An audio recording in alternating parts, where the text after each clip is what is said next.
تو وہ عمل سنت کے مطابق نماز ہی نہیں پڑھ رہا، اس کو نماز کے جملہ معاملات احکامات کا پتہ ہی نہیں ہے، تو اس کا عمل کیسے قبول ہوگا؟ اللہ اکبر کبیرہ۔ حضرت ربیع بن انس فرماتے ہیں کہ دین کی نشانی اللہ پاک کے لیے اخلاص ہے، دیندار ہونے کے لیے ایک بندہ مخلص ہو اللہ کی ذات کے ساتھ، اور علم کی نشانی یہ ہے کہ اللہ کا خوف ہونا چاہیے۔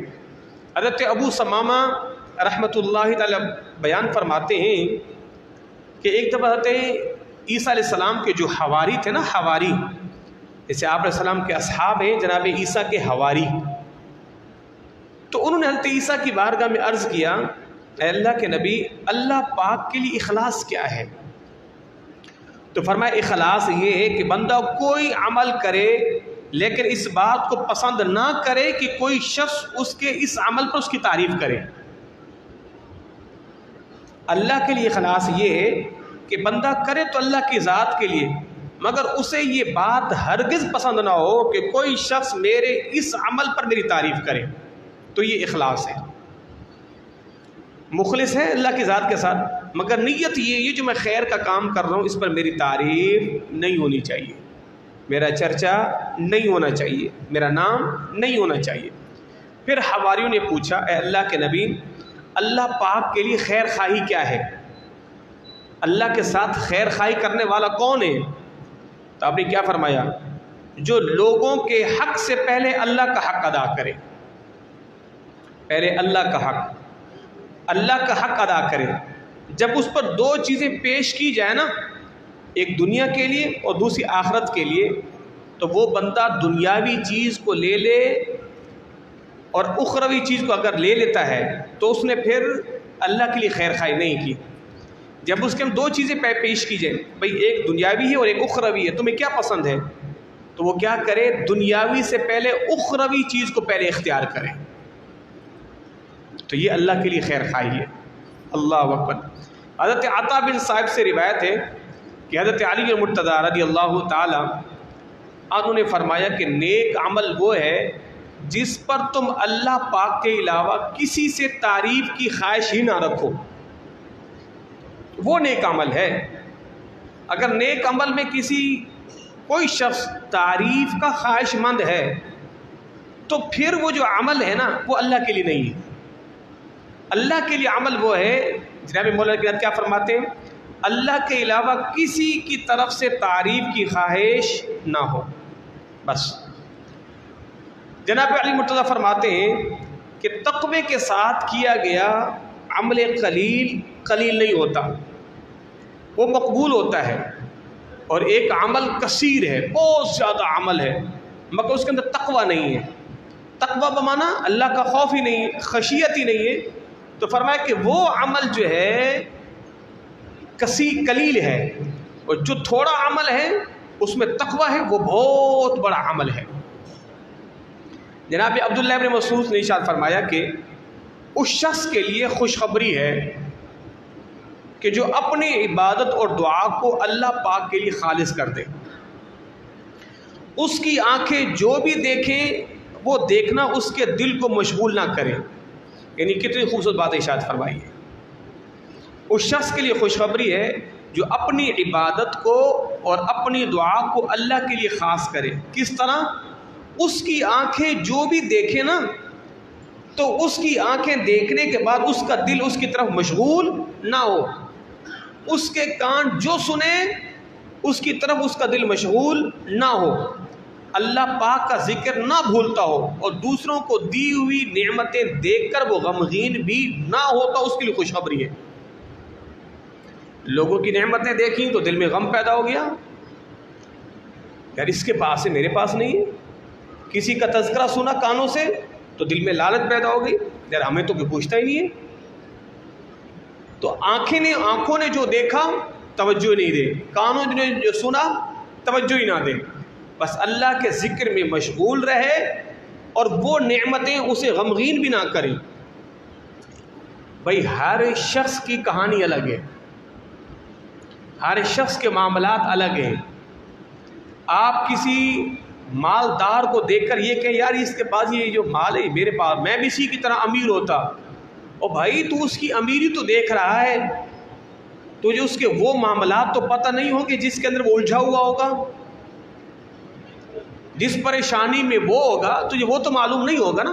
بظاہر تمہیں اس کا مال نظر آیا، مگر اس کے جو معاملات ہیں وہ تمہیں تو نظر نہیں آ رہے ہوں گے، اور ممکن ہے اگر تمہیں پتہ چل جائے تو پھر کہو کہ نہیں بھائی جس حال میں اس حال میں ہی ٹھیک۔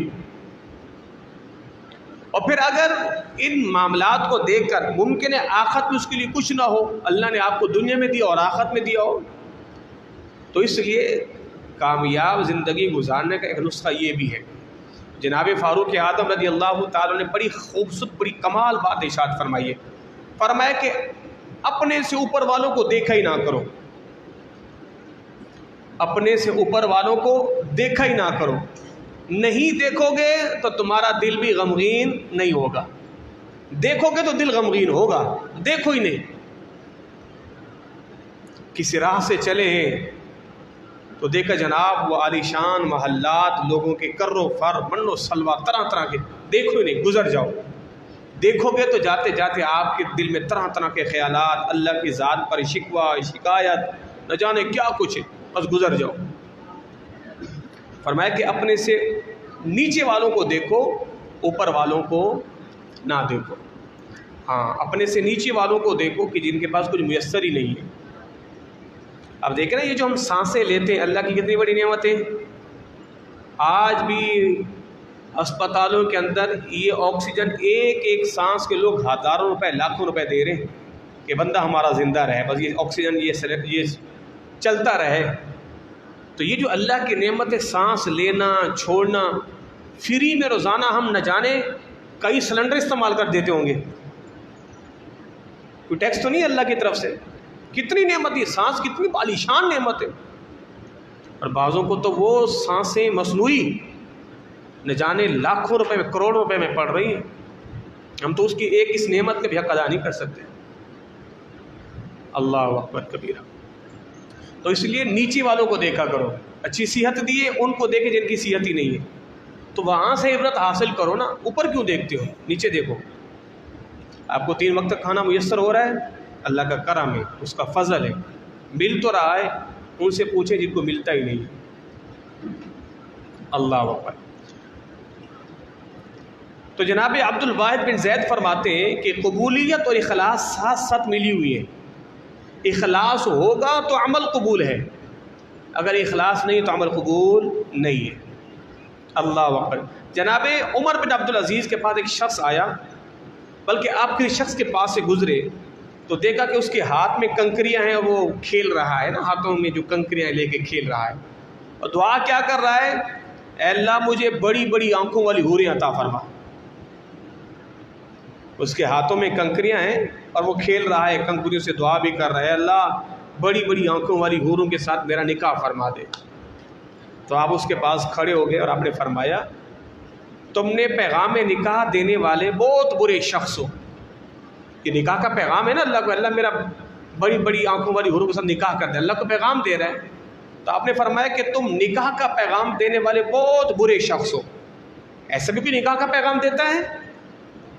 فرمایا تم ایسا کیوں نہیں کرتے، ان کنکریوں کو پھینک دو اور اخلاص کے ساتھ اللہ پاک سے دعا کرو۔ تم یوں کرو نا، یہ بھی کوئی طریقہ ہے؟ اخلاص کے ساتھ دعا کرو، اور دعا ہوتی ہی وہی قبول ہے جو اخلاص جس کے اندر۔ اب بندہ بیٹھا ہوا یا اللہ کرم فرما دے، دعا کر رہا ہے، یہ کوئی دعا ہے؟ اللہ اکبر۔ حضرت مولا کائنات رضی اللہ تعالی ارشاد فرماتے ہیں عمل سے زیادہ اس کی قبولیت کی فکر کیا کرو۔ عمل تو میں نے کر لیا ہے، نماز آپ نے پڑھ لی، صدقہ بھی دیا، سب کچھ، اب تمہیں فکر کس کی ہونی چاہیے؟ قبولیت کی۔ پتہ نہیں قبول ہوگا کہ نہیں ہوگا۔ اب عمل کرنے کے بعد پھر مصلی بچھاؤ، نماز پڑھ لی، اب نماز کے بعد پھر مصلی دوبارہ بچھاؤ، اور اس پہ بیٹھ کے یہ کہو اے اللہ یہ جو میں نے نماز پڑھی اس کو تو قبول فرما لے۔ اب عمل کی قبولیت کی فکر کرو، عمل جو ہو گیا سو ہو گیا بس، اب اس کی قبولیت کی۔ میں نے شعبان کے آخری جمعے میں بیان کیا تھا کہ اللہ کے نیک بندوں کا یہ وتیرہ رہا ہے رمضان کے گزرنے پر کئی مہینے دعائیں کرتے ہیں، اللہ وہ جو روزے رکھے تراویح پڑھی ان کو قبول فرما، ان کو قبول فرما، ان کو قبول فرما۔ تو اس لیے ہمارے ہاں تو یہ دیکھیں جب نماز ہو جاتی ہے تو لوگ دوڑ لگاتے ہیں، نماز پڑھ کے بیٹھ جائیں مسجد میں، اجتماعی دعا کے بعد آپ الگ سے بیٹھ جائیں، اب آپ خود دعا کریں اپنے لیے، اے اللہ یہ جو میں نماز میں اس کو تو قبول فرما لے، اب اس کی قبولیت کی فکر کرو۔ اللہ اکبر کبیرہ۔ حضرت ابراہیم رحمۃ اللہ تعالی فرماتے ہیں ایک شخص کوئی ایسا عمل کرتا ہے کہ جو لوگوں کی نظروں میں اچھا ہوتا ہے۔ اب یہ دیکھیں، اب یہ بارہا میں نے یہ بیان کیا ہے کہ اللہ بس ہمیں ہدایت کی توفیق عطا فرما دے۔ ہاں، فرمایا ایک شخص ایسا عمل کرتا ہے جو لوگوں کی نظروں میں اچھا ہوتا ہے، یا ایسا عمل کرتا ہے کہ جس میں اللہ کی رضا مقصود نہ ہو، تو اللہ تعالیٰ لوگوں کے دلوں میں اس کے لیے نفرت اور بیزاری کو پیدا فرما دیتا ہے۔ جس عمل میں اللہ کی رضا مقصود نہ ہو، لوگ بھلے اس کو اچھا جانیں۔ بھئی آپ نے جناب علی اپنے گھر کے باہر ڈیک لگا دیا ہے، صحیح رات جناب وہ گانے باجے چلتے رہے، نوجوان خوش ہو گئے، آپ کی جو ہاں آئے تھے ان کو بڑا اچھا لگا، بڑا بھلا لگا، لوگوں کو بڑا اچھا لگا، صحیح رات یہ گانے یہ ڈسکو وغیرہ۔ اچھا یہ بات میں 1000 دفعہ کہہ چکا ہوں گا جمعے کے خطبے میں، مگر لوگوں نے کرنی پھر بھی اپنی ہے۔ ایک دفعہ تو مجھے ایسا بھی یاد ہے کہ جمعہ کا کوئی خطبہ تو اس میں نے یہ بات بیان کی تھی کہ خدا را لوگوں کا خیال کیا کرو، یہ اپنے گھروں کے باہر مائیوں کی محفلوں میں یہ جو اتنے بڑے ڈی جے بلوا لیتے ہو، خدا کا خوف کرو۔ کیا جناب لوگوں کے کان پہ جوں تک رینگی تھی، فجر جمعے میں بیان تھا، رات کو چل رہے تھے بجے۔ خوف خدا کی نام کی تو کوئی چیز نہیں رہی لوگوں کے اندر۔ یار آپ کی ذات سے لوگوں کو کتنی تکلیف پہنچ رہی ہے، کوئی احساس ہے؟ ابھی ایک ہفتہ 5-6 دن پہلے کی بات ہے، ہماری مسجد کے قریب کی گلی میں کوئی بجتا رہا، رات کے 3 بجے تک بجتا رہا۔ میرا بہت دل کر رہا تھا کہ میں جاؤں، جا کے کاپی خدا کے لیے بند کر دو، صبح نماز پڑھانی ہے۔ میں نے کہا کوئی بھروسہ نہیں ہے کہ جناب جاؤ مولانا اپنا کام کرو، رات کے 3 بجے تک بجتا رہا ہے۔ یہ دیکھو، تو یہ احساس ہونا چاہیے نا لوگوں کو، کس کو خوش کرو؟ یہ حدیث ان کے لیے، فرمایا جو لوگوں کی نظروں میں ایسا عمل کریں کہ لوگوں کو اچھا لگے، اللہ ان کے لیے دلوں میں نفرت بیزاری پیدا فرما دیتا ہے۔ یہ نفرت پیدا ہوئی کہ نہیں ہمارے دلوں میں؟ یہ حدیث کا بالکل فٹ سے رزلٹ ملا کہ نہیں ملا؟ بھئی جنہوں نے سنا ان کے دل میں نفرت پیدا ہوئی، بیزاری پیدا ہوئی، آگے رزلٹ ہاتھوں ہاتھ۔ تو وہ عمل کریں۔ اچھا یہ بتائیں، یہ جو رات کو آپ ڈی جے لگا کے آپ کو کیا ثواب ملتا ہے؟ یا اس کو چلانے سے آپ کو گارنٹی مل جائے گی یہ شادی 70 سال 80 سال چلے گی؟ کیا ہے؟ کوئی تک ہے یار؟ یہ وہ جناب وہ سارے انڈین گانے، پتہ نہیں ایسے گانوں کے کلمے، ایسے بیہودہ فوش کلمے کہ بندہ سن کے کان پکڑ لے کہ لوگوں میں حیا نہیں ہے۔ اس قسم کے بیہودہ گانے ماں بہن بیٹی بیٹھ کے سن رہی ہے، حیا ختم ہو گئی ہے کہ اس قسم کے بیہودہ لفظ گانوں کے اندر ہوتے ہیں کہ اس کے اندر بیٹھی ہوئی ہیں مائیوں کے اندر باپ بہن بیٹی کنواری بہنیں بچیاں بیٹھی کے سن رہی ہیں، انجوائے کر رہی ہیں۔ خدا کا خوف کرو، اور یاد رکھیں میں نے پہلے بھی کہا تھا ایسی شادیاں جلدی نہیں اتنی کامیاب نہیں ہوتی۔ ہاں میں کئی ایسے کو جانتا ہوں، اتنا ہلا گلا کیا، ہفتے کے بعد طلاق ہو گئی ہے۔ تم رب کو ناراض کرو گے اور تم کیا سمجھتے ہو عیاشی کی زندگی جیو گے، اس کا پھر نتیجہ یہی ملتا ہے جناب، وہ ٹھک سے 1 ہفتہ 2 ہفتے میں طلاقیں ہو جاتی ہیں۔ تم نے اجتماعی طور پر اللہ کے احکام سے بغاوت کی ہے، اجتماعی طور پر۔ ایک ہوتی انفرادی، آپ کو زیادہ چسکا ہے گانوں کا، کانوں میں ہینڈ فری لگاؤ جھومتے رہو بیٹھ کے، خود گناہ میں ملوث ہوتے رہو، تو اس کا جو نتیجہ ہے وہ بھیانک ناک آتا ہے۔ یاد رکھنا میرے بھائیوں، بھیانک ہے مسلمانوں کی دل آزاری کرنا۔ اب بتاؤ جو میں تو 100 دفعہ کہتا رہا کہ اللہ اس کو ہدایت دے، اللہ ان کو ہدایت دے۔ تو اچھا پھر یہ بات آپ ہی لوگ ہوتے ہیں جو سن رہے ہوتے ہیں، تو پھر کیا وجہ ہے کہ آپ گفتگو سننے کے بعد عمل نہیں کرتے؟ تو کیوں یہ ذوق اور شوق پیدا نہیں ہوتا؟ کیوں اپنے معاملات کو پاک نہیں کرتے؟ کیوں اپنے ایک صاحب کے ہاں جناب وہ بچے کی ولادت ہوئی تو کسی ہمارے عزیز نے اس کو مشورہ دیا، یار تیرے یہاں بچے کی ولادت ایک عرصے کے بعد ہوئی ہے، چل ایسا کر تو میلاد کی محفل کروا لے، شکرانے کی محفل کروا لے، اتنے عرصے بعد، وہ جانے سالوں کے بعد بچے اس کی ولادت ہوئی، تو کسی ہمارے بچے نے کہہ دیا جناب عزیز نے، یار میلاد کی محفل کروا لو، اللہ کا شکر ادا کرو بھائی، اللہ نے نعمت دی ہے۔ تو صاحب کا جواب کیا تھا؟ نہیں لوگ کہیں گے یار یہ کیا مولانا کو بلا لیا، ہم تو وہی شادی حال میں ڈی جے ویجے گانے وانے بجوائیں گے۔ اب اندازہ لگا یارو، جس کو سالوں بعد اللہ اولاد کی نعمت دے اس کا جواب سنیں آپ ذرا۔ ابھی جناب وہ بات ہوئی اس مرتبہ جو پنجاب کے اندر دیہاتوں میں جو کسان ہیں وہ بیٹھ کے رو رہے ہیں، اتنی بارشیں ہوئی ہیں کہ وہ فصل کی گہائی تو ہوئی ہے، وہ دانے اتنے کالے ہیں، آٹا کالا نکل رہا ہے، لوگوں کی فصلیں تباہ ہو گئی ہیں، کچھ بچا ہی نہیں ہے، برف کے اولے پڑے ہیں۔ میں نے کہا اس کا نتیجہ کیا ہے؟ اس کا نتیجہ یہ کہ اللہ کے معاملات میں اعلانیہ بغاوت ہے۔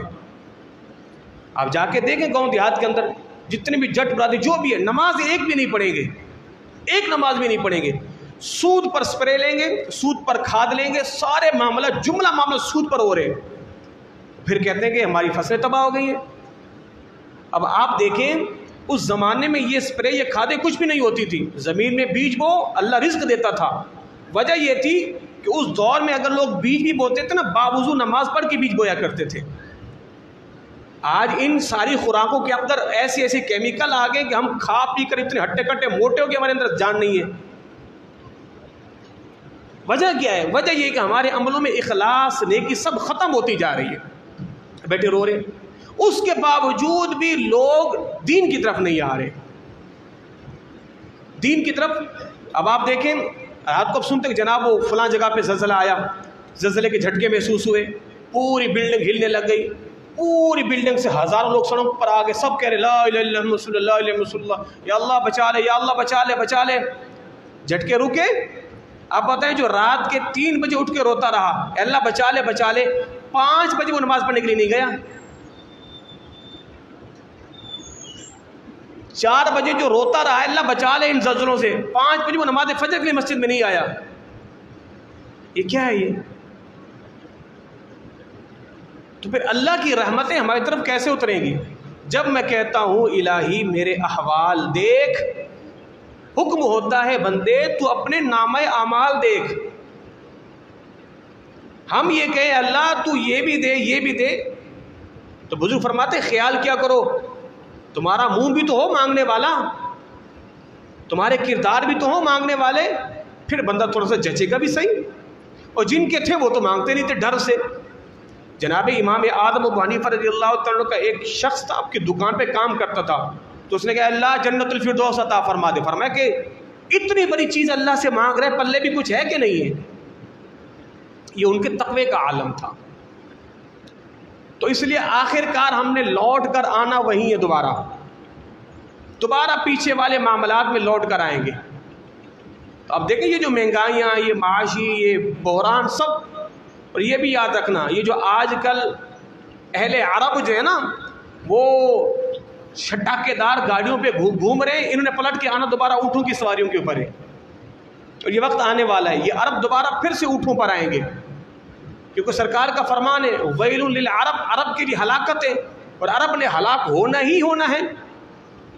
یہ اہل عرب کے جو آپ یہ برج خلیفہ تو یہ خلیفہ دیکھ کے لوگ کہتے ہیں او یہ انہوں نے پھر دوبارہ پلٹ کے اسی طرف آنا ہے، ان کے حالات پھر ویسے ہوں گے جو پہلے تھے۔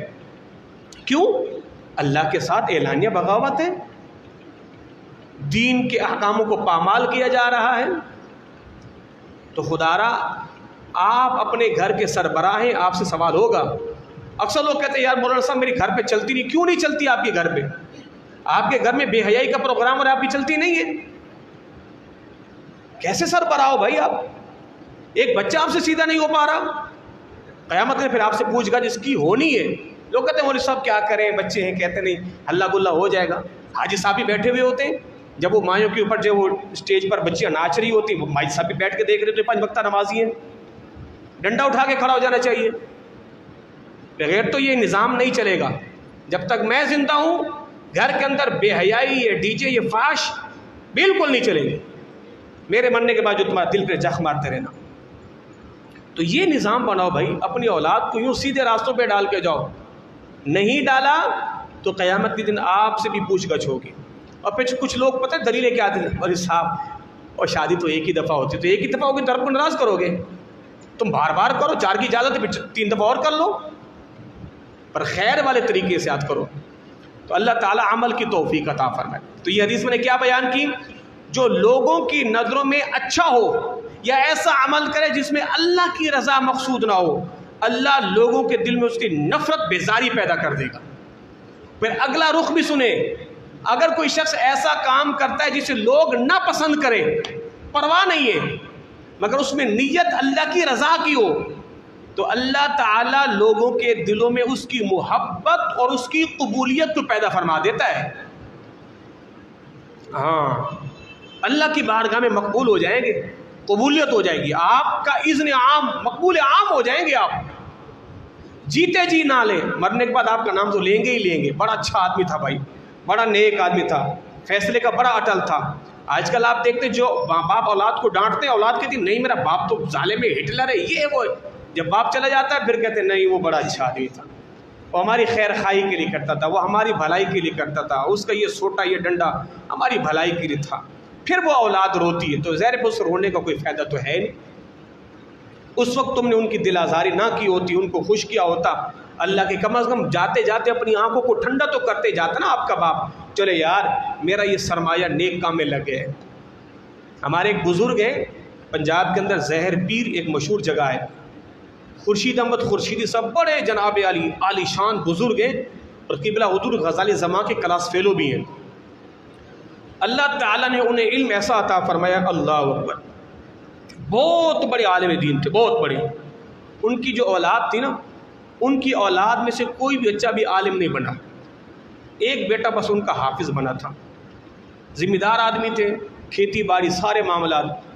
تو ان کا آم کا نا باغ تھا، تو ان کے شاگرد ان کے مریدین حضرت مبارک کو آپ کا باغ تو پھلا پھول گیا ہے، آپ کا باغ پھلا ہوا ہے، پھولا ہوا ہے جناب. تو آپ رونے لگے، فرمایا نہیں یار میرا باغ تو اجڑ گیا ہے، میرا باغ. کہا نہیں حضرت چلے دیکھیں. فرمایا نہیں میرا باغ اجڑ گیا ہے. کہا وہ کیسے؟ فرمایا کہ میرا ایک بیٹا بھی میرے نقش قدم پہ نہیں چلا،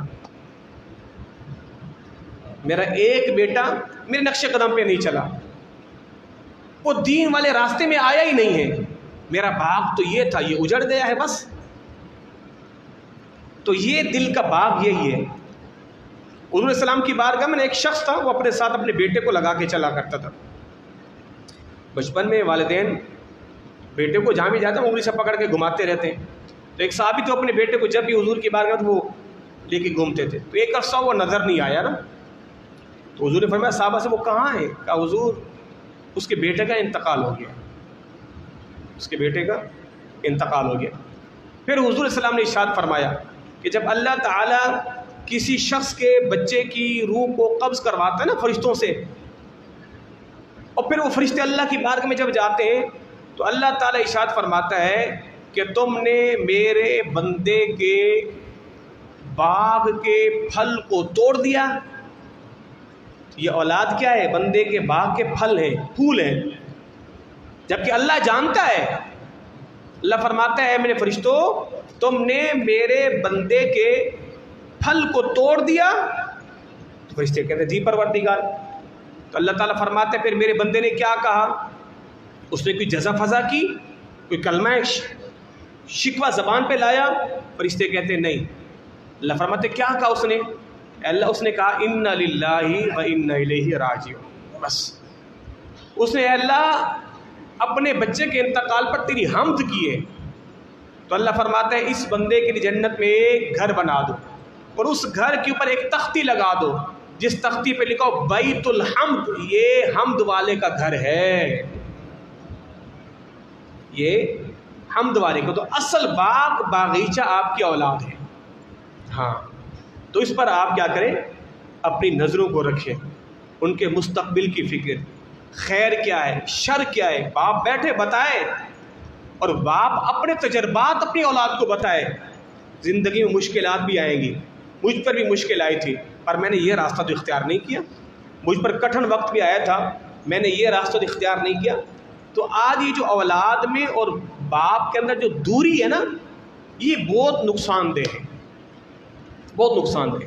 تو کبھی باپ بٹھائے اولاد کو، حجت تو تمام کرے نا، وہ مانے نہ مانے، انشاءاللہ تو وہ ہو جائے گا، اللہ میں تو معذور تھا، میں نے نہیں میری چلی تھی، حجتیں تو پوری کریں، آخری وصیتیں تو ابھی سے کر ڈالیں۔ حضور نے فرمایا نا کہ جس شخص کے پاس مال ہو اس کے لیے ایک رات بھی بغیر وصیت کے گزارنا جائز درست نہیں ہے۔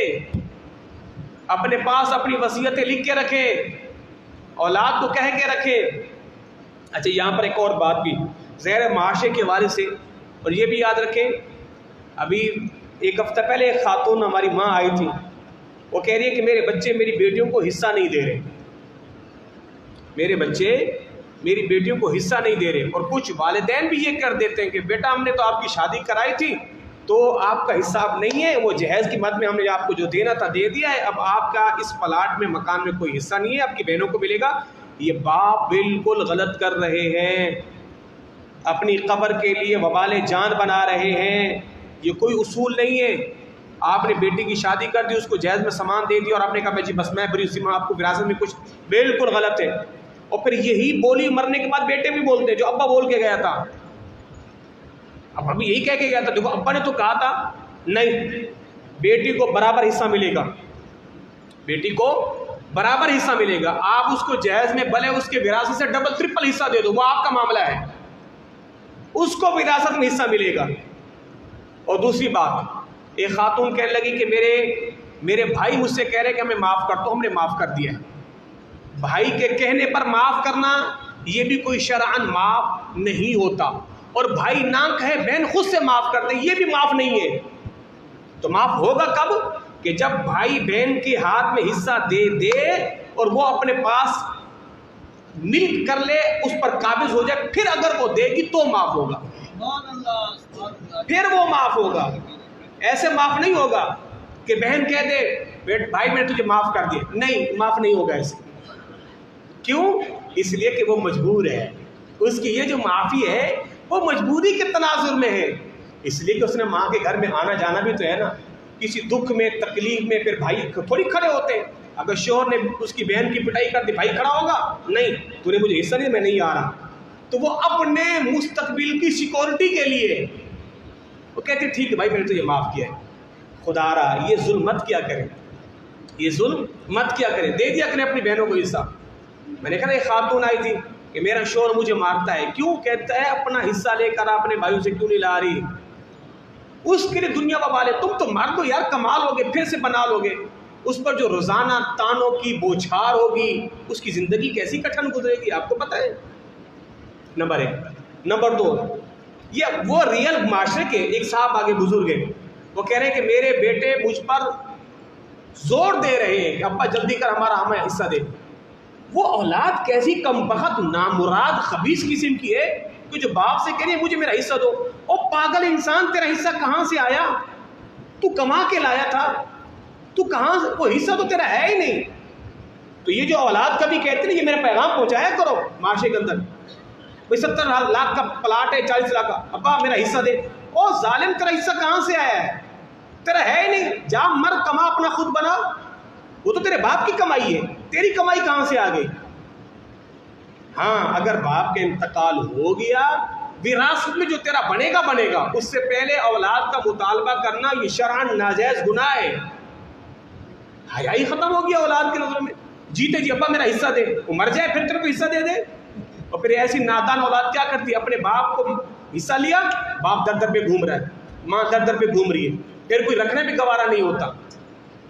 تو خدا را یہ سنے نوجوان، ابھی سے مت کہا کرو ابا حضور مجھے میرا حصہ دو، تمہیں تو حیا نہیں چاہیے، اور بس میرا تو کچھ ہے نہیں۔ ایک صحابی حضور کی بارگاہ میں آ گئے، اب سنیں یا رسول اللہ صلی اللہ علیہ وسلم میرا باپ میرا مال لیتا ہے اور اس کو وہ خرچ کرتا ہے اور جیسے چاہتا ہے خرچ کرتا ہے، تو حضور کیا میں اپنے باپ کا ہاتھ پکڑ لوں؟ حضور نے فرمایا نہیں، انت و مالک لی ابیک، تو بھی تیرے باپ کا، تیرا مال بھی تیرے باپ کا ہے۔ ہاں اولاد کے حق میں باپ کہہ سکتا ہے میرا مال ہے، پر اولاد نہیں کہہ سکتی باپ کے مال کو میرا مال ہے۔ سمجھ گئے؟ باپ کہہ سکتا ہے کہ جو کچھ تیرا ہے وہ میرا ہے حدیث کی روشنی میں، پر بیٹا نہیں کہہ سکتا ابا جو تیرا ہے وہ میرا ہے، وہ تیرا ہے ہی نہیں۔ انت و مالک لی ابیک، تو بھی تیرے باپ کا، تیرا مال بھی تیرے باپ کا۔ جیسے لیتا ہے لینے دے، ہاتھ مت پکڑ۔ تیرا تھا کیا؟ کس نے تیرے کو چلنا سکھایا ہے؟ کس نے تیرے کو بولنا سکھایا ہے؟ کس نے تجھے کمانے کے لیے روزگار دیا ہے؟ کس نے تیرے بازو کے اندر قوت و طاقت پیدا کی ہے؟ کس نے تجھے بولنے کا ملکہ دیا ہے؟ کس نے تیرے بھاری بھرکم بیگوں کو اٹھا کے تجھے اسکول کا راستہ دکھایا ہے؟ کس نے تیری بھاری بھرکم فیسوں کو بھر کے تگڑلا جوان بنایا ہے؟ اب باپ کو بولتے میرا حصہ دے، تو بولتے ہو مر نہیں گیا پہلے؟ خدارا حضور کا فرمان ہے تمہارے باپ کی دعا تمہارے حق میں جلدی قبول ہوتی ہے۔ یہ سنو، لوگوں سے دعائیں کرواتے ہو، اپنے باپ سے دعا کروایا کرو۔ 3 بندوں کی دعائیں قبول ہوتی ہے، مظلوم کی، مسافر کی، باپ کی۔ ماں کی دعا کا ذکر نہیں ہے۔ کس کی دعا کا ذکر ہے؟ بولو، وہ بولو نا یار، سارے باپ اور کس کی؟ باپ کا۔ باپ کی دعا اولاد کے حق میں آنن فوراً قبول ہوتی ہے۔ اور مزے کی بات یہ ہے کہ ہم ماں سے دعا کرواتے ہیں، امام سے دعا کرواتے ہیں، پیر سے دعا کر، سب سے دعا کرواتے ہیں، اور ہم اپنے باپ سے دعا کبھی کروائی نہیں ہے۔ ایسا ہے کہ نہیں ہے؟ 99% ہم میں سے لوگوں نے کبھی باپ سے دعا کروائی نہیں ہے۔ دعا تو دور کی بات ہے، کبھی باپ کو محبت سے گلے بھی نہیں لگایا۔ ماں کو تو گلے لگاتے ہیں، ملتے ہیں، چومتے ہیں۔ آپ بتائیں جتنے لوگ بیٹھے، کبھی اس محبت جو ماں کے ساتھ کبھی باپ کے ساتھ کی ہے؟ کبھی اسے گلے لگایا ہے؟ کبھی اس کے کندھے پہ سر رکھ کے آپ روئے ہیں؟ ابا جو کچھ میرا ہے آج سب کچھ تمہارا ہے، یہ سب کچھ آپ کی وجہ سے، بس دعا کر لیا کرو میرے لیے۔ امتحان میں جاتے ہو، اماں سے 10 دفعہ دعا کرنا، اماں دعا کرنا، کبھی باپ کو کہا ہے؟ اور یاد رکھنا، جس دن یہ محبتوں کے رویہ اپنے باپ کے ساتھ دکھائے نا، ابا آج بڑا دل اداس تھا، آپ کو ملنے کا دل کر رہا تھا، میں چلا آیا، میرا بہت دور گھر تھا، میں چلا، میں نے کہا آج ابا سے ملنے کو دل کر رہا ہے۔ راستے میں آپ نے کھانے پینے کی چیزیں، مٹھائیاں لی، اور آپ کے باپ کو گلے لگایا اور کندھے پہ سر رکھ کے رویا، ابا آپ کا سایہ تا دم حیات میرے سر پہ رہے، آپ سے پہلے میں دنیا سے چلا جاؤں، آپ کے جانے کا غم مجھ سے برداشت نہیں ہوگا۔ کبھی یہ دعائیں کر کے دیکھیں، خدا کی قسم آپ گھر واپس جب تک پلٹیں گے آپ کا باپ رو رو کے آپ کی دعائیں کرتا رہے گا۔ یہ ہم بہت ظلم کرتے ہیں اپنے باپ کے ساتھ، باپ کو وہ مقام، وہ محبتیں نہیں دیتے جو ماں کو دیتے ہیں۔ ماں مظلوم ہے نا، کمزور ہے، وہ رو پڑتی ہے آپ کے سامنے، آپ نے کہا ابا یہ کر، وہ رو پڑا، مگر باپ آپ کا پتہ ہے کہاں جا کے روتا ہے؟ کوئی چھپ چھپ کے روتا ہے۔ آپ کا باپ کوئی چھپ چھپ کے روتا ہے، ماں تو سب کے سامنے رو پڑتی ہے اولاد کے غم کو دیکھ کر، مگر آپ سمجھتے کہ باپ شاید وہ میرے لیے پتھر ہے نا، وہ تو یوں ہے، وہ تو یوں ہے، وہ تو یوں ہے۔ وہ پگلے، کبھی اس کا پیچھا کر، کسی نہ کسی گلی میں تجھے روتا نظر آئے گا تیرے لیے۔ تو نے کہا سمجھا کہ وہ کوئی ظالم ہے، اسے تیرا کوئی احساس نہیں ہے؟ جس نے کندھوں پہ بٹھا کے تجھے دنیا کا نظارہ دکھایا وہ ظالم ہے؟ آج بھی اس کی گردنوں پہ تیرے پیشاب کے نشان باقی ہوں گے، جو تجھے گلی میں گھماتا تھا اور تو پیشاب کر دیتا تھا، اسے کبھی تجھے اٹھا کے پھینکا ہے؟ نہیں کرو، اتنا بڑا ظلم باپ کے ساتھ نہیں کرو، قدر کرو۔ یہ عظیم لوگ ہیں، جب چلے جاتے ہیں نا، او ہو، پھر دنیا کی روشنی اندھیرا نظر آتی ہے۔ اللہ ہم سبوں کے باپوں کو سلامت رکھے، ان کا سایہ ہمارے سروں پہ سلامت رکھے۔ وما علیہ الا البلاغ۔